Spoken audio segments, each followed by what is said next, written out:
नमस्कार।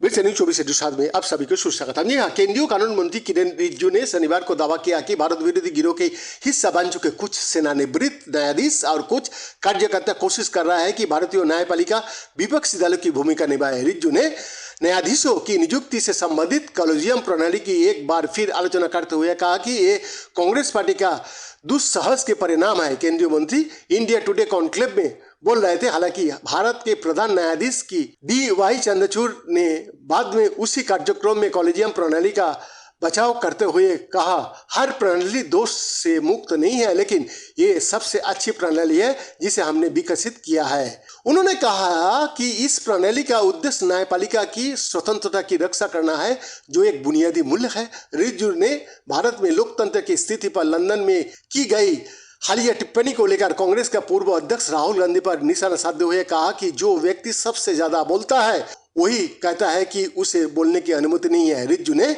आरोप लगाया, भारत का भीतर और बाहर भारत विरोधी ताकत एक ही भाषा का इस्तेमाल करती है कि लोकतंत्र खतरे में है। भारत में मानवाधिकारों के अस्तित्व नहीं है। ये भारत विरोधी गिरोह जो कहता है वही भाषा राहुल गांधी भी इस्तेमाल करता है। उन्होंने कहा कि राहुल गांधी जो कुछ भी कहता है वो एक ही परिस्थितिक तंत्र द्वारा जोरदार आवाज के साथ प्रसारित किया जाता है। रिजिजू ने और कहा, एक ही परिस्थिति की तंत्र भारत का भीतर और बाहर काम कर रहा है। हम इस टुकड़े गिरोह को हमारी अखंडता एवं हमारी सार्वभौमता नष्ट करने की अनुमति नहीं देंगे। उन्होंने कहा कि हाल ही में दिल्ली में एक संगोष्ठी आयोजित की गई थी जिसमें उच्चतम न्यायालय के कुछ सेवानिवृत्त न्यायाधीश और कुछ वरिष्ठ अधिवक्ता मौजूद थे और संघर्ष का विषय था न्यायाधीशों की नियुक्ति में जवाबदेही। उन्होंने कहा, लेकिन पूरे दिन यही चर्चा होती रही कि सरकार किस तरह से न्यायपालिका को अपने नियंत्रण में ले रही है। केंद्रीय मंत्री ने कहा कि वो भारत की मौजूदा प्रधान न्यायाधीश, पूर्व प्रधान न्यायाधीश तथा उच्चतम न्यायालय के सभी न्यायाधीशों के साथ एक उत्कृष्ट संबंध साझा करता है। रिजिजू ने कहा, सेवानिवृत्त न्यायाधीशों में शायद 3 या 4 न्यायाधीश और कुछ कार्यकर्ता ऐसा है जो भारत विरोधी गिरोह का हिस्सा है। ये लोग कोशिश कर रहा है कि भारतीय न्यायपालिका विपक्षी दल की भूमिका निभाए। उन्होंने कहा, कुछ लोग अदालत भी जाते हैं और कहते हैं कि कृपया सरकार पर लगाम लगाए, कृपया सरकार की नीति बदले। ये लोग चाहता है कि न्यायपालिका विपक्षी दल की भूमिका निभाए, जो संभव नहीं हो सकता है। उन्होंने कहा कि न्यायपालिका तटस्थ है। उन्होंने कहा, न्यायाधीशों ने तो किसी समूह का हिस्सा है, न उनकी किसी समूह से राजनीतिक संबद्धता है।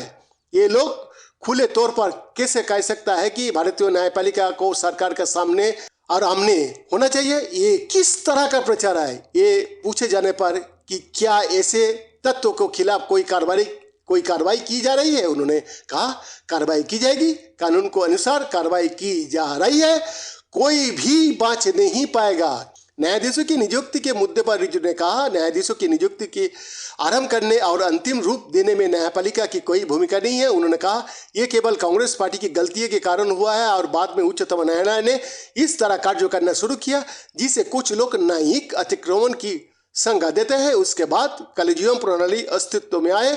उन्होंने कहा कि लेकिन अभी सरकार की स्थिति बहुत स्पष्ट है कि कॉलेजियम प्रणाली लागू है। उन्होंने कहा, जब तक कोई नई व्यवस्था लागू नहीं की जाती है हम कॉलेजियम प्रणाली का पालन करेंगे, लेकिन न्यायाधीशों की नियुक्ति न्यायिक आदेश से नहीं की जा सकती है। ये पूरी तरह से प्रशासनिक यानी कि निर्णय है। वैद्यनाथ का रिपोर्ट, न्यूज 24/7।